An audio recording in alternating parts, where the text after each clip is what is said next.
Since the new year, Moses Moody has been playing 23.1 minutes per game. It seems the more minutes he gets, the more he produces. In the last 15 games, when he's getting above 20 minutes per game, he's averaging 12.2 points while shooting 36.8% from three on 5.8 attempts per game. The Warriors are significantly better with him on the court.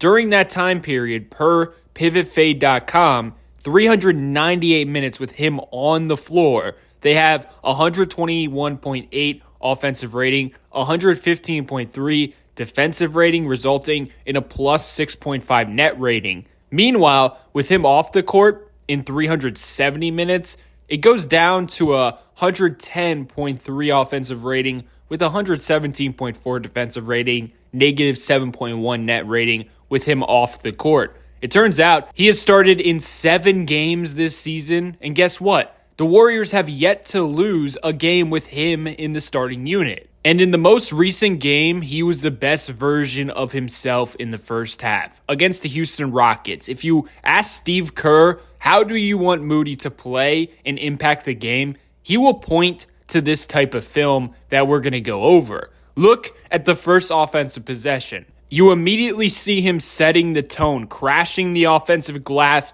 with authority. He steps out of bounds, but it can be infectious seeing that type of hustle instantly from a teammate. And when he's on the court with the starters, most likely he will have a negative defender on him, and this is what they need from him every now and again. Catches with 7 seconds on the shot clock, he saves the possession by bullying a smaller Jalen Green. His job is so simple offensively. Catch and shoot threes, spread the floor, drive, beat closeouts occasionally, cut, set screens when needed, and lastly, hustle for offensive rebounds and loose balls. And lately, he's been doing all of that. It turns out in the last 15 games, he's averaging 2.1 shots on drives per game while shooting 63%, an uptick compared to the whole entire season. 1.4 shots on drives per game he was averaging while shooting 50%. Keeping that efficiency and volume up can be huge for the Warriors, just adds a small element to their offense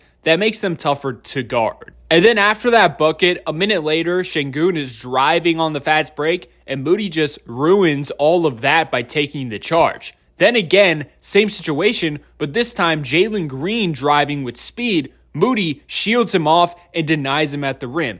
Those two plays really showcase where Moody thrives as a defender. He's really good at staying in front, taking contact from drivers and standing his ground, then dishing the physicality back every now and again. One critique I've seen from Warriors fans is at times he can get too risky, get too aggressive, and he doesn't have the foot speed to do that when he goes for steals, and that gets him out of position and it gets him in trouble. But when he stays in front, he can take contact, absorb contact with the best of them. Another minute later, he knocks down an open three. Next defensive possession, he fights around the screen, stays glued onto Jalen Green, and sets up a fast break score from his elite defense. Just winning plays in so many different ways. Very productive minutes from a role player. That's all you can ask for. And what you saw all happen in his first quarter stint, and that's the type of minutes the Warriors have been getting from him lately. It's been a game changer, and he finished the half with 10 points, 3 rebounds, 1 steal, and 2 blocks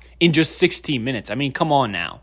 And during the honeymoon phase for the Jimmy Butler edition, the lineup of Curry, Pods, Jimmy, Moody, and Draymond has been cooking. In 26 minutes, 114.5 offensive rating, 101.9 defensive rating, plus 12.6 net rating. Obviously, the sample size is too small, but it's going to be interesting to see post All-Star break if they can keep up that production, because if they can, my goodness, you got an elite group that can contend against any competition. And one can only hope Moody keeps getting consistent minutes, but throughout his time with the Warriors, his minutes can disappear in a blink of an eye, even if he is producing the way he has. Plus, Kuminga being sidelined has really opened up opportunity for him. My question to you guys is, do you think he stays above 20 minutes per game after the trade deadline? Let me know your thoughts below in the comment section, but he has really been a secret weapon for the Warriors lately.